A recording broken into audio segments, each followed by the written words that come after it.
Mindset rumah rapi ala rumah Jepang. Untuk beberes rumah pasca lebaran, ibu-ibu rapi wajib tahu.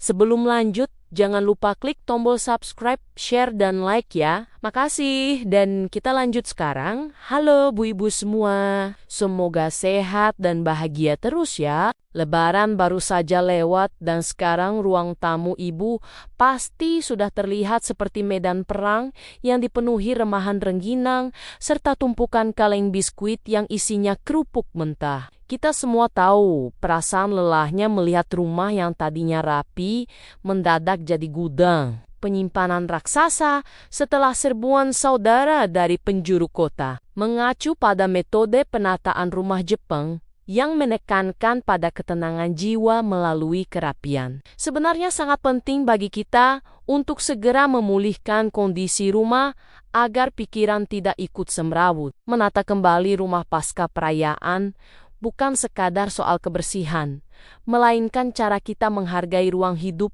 agar kembali berfungsi sebagai tempat istirahat yang nyaman bagi keluarga. Mari kita terapkan pola pikir minimalis namun fungsional untuk menangani kekacauan ini tanpa harus menguras emosi atau tenaga berlebihan. Langkah pertama yang wajib Ibu lakukan adalah melakukan audit massal terhadap semua benda yang masuk ke rumah selama libur lebaran kemarin. Coba lihat kembali tumpukan bingkisan atau hampers yang kotaknya masih menumpuk di sudut meja makan karena merasa sayang untuk dibuang.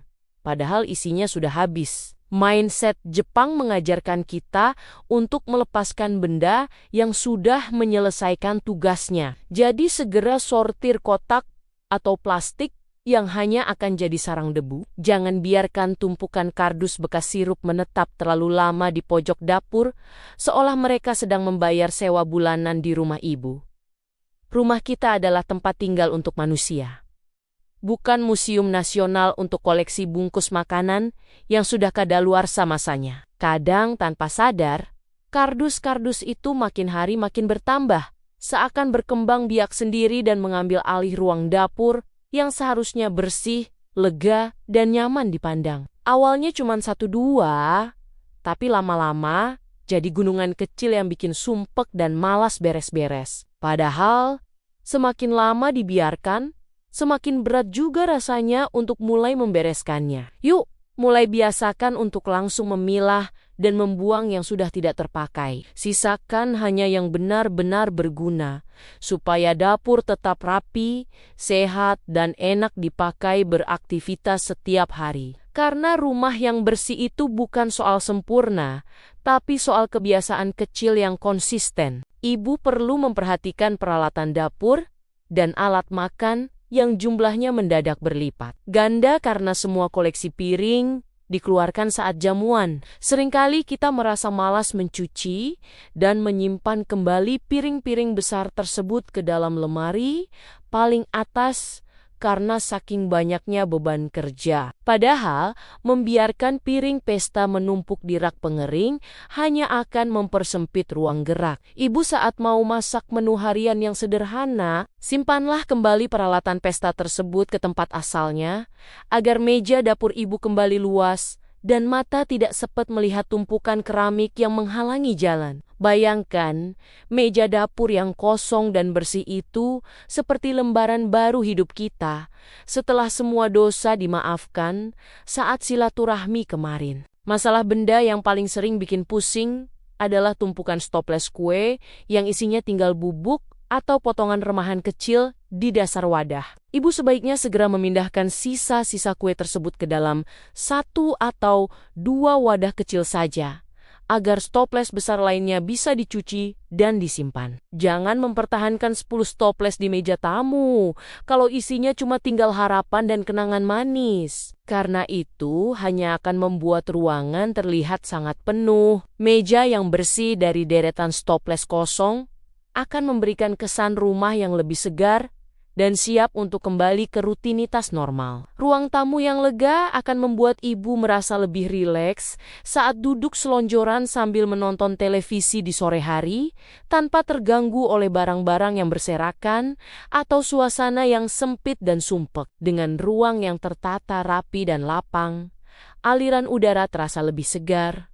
Pikiran pun jadi lebih tenang setelah seharian beraktivitas mengurus rumah dan keluarga. Tidak hanya itu, ruang tamu yang luas dan nyaman juga menciptakan suasana yang lebih hangat ketika berkumpul bersama keluarga, berbincang santai, atau sekadar menikmati waktu istirahat. Ibu pun bisa lebih menikmati momen sederhana di rumah karena lingkungan yang bersih dan tertata ternyata sangat berpengaruh pada suasana hati dan tingkat kenyamanan sehari-hari. Selain benda-benda tersebut tadi, urusan manajemen ruang pasca lebaran juga mencakup area cucian yang menggunung akibat spray dan handuk yang dipakai tamu menginap. Ibu harus disiplin mencuci satu persatu agar jemuran tidak terlihat seperti toko kain yang sedang mengadakan cuci gudang besar-besaran di depan rumah. Gunakan metode jemur lipat ala Jepang yang ringkas agar aliran udara di ruang jemur tetap lancar dan pakaian tidak bau apek karena terlalu berdesakan. Memaksa menjemur semua spray dalam satu hari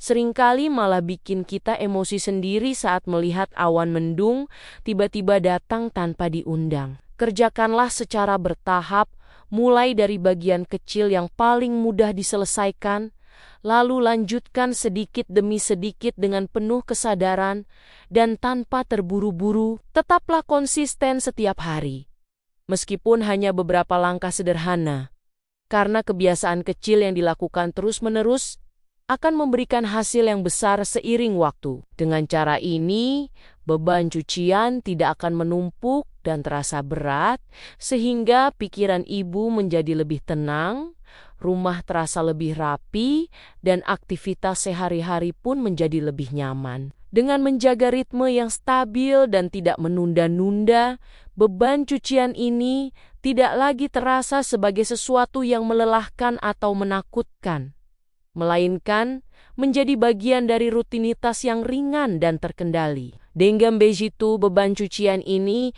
tidak akan menghantui mimpi tidur ibu setiap malam, melainkan justru memberikan rasa lega, puas, dan ketenangan saat beristirahat. Kita seringkali terlalu keras pada diri sendiri karena merasa gagal menjaga rumah tetap estetik seperti di katalog belanja saat banyak tamu datang berkunjung. Padahal, wajar sekali kalau rumah sedikit berantakan setelah digunakan untuk merayakan kemenangan dan mempererat tali persaudaraan antar keluarga besar. Jadikan proses beberes rumah ini sebagai bentuk meditasi sederhana untuk membersihkan sisa-sisa kelelahan fisik maupun batin pasca kesibukan lebaran. Ibu tidak perlu menjadi sempurna layaknya robot pembersih otomatis yang tidak punya rasa capek sama sekali dalam bekerja sehari-hari. Sedikit berantakan, itu bukti bahwa rumah ibu hidup dan penuh dengan cerita kebahagiaan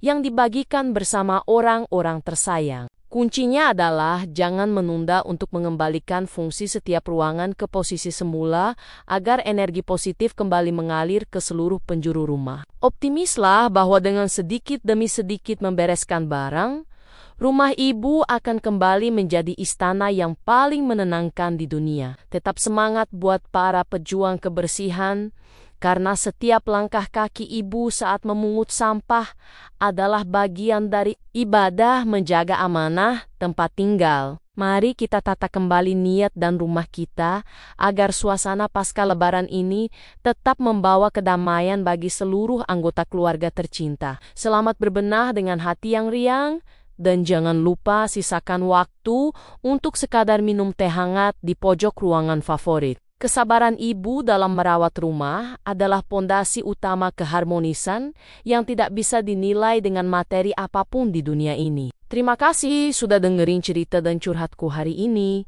Sampai ketemu di video-video berikutnya. Tetap semangat Bu Ibu semua.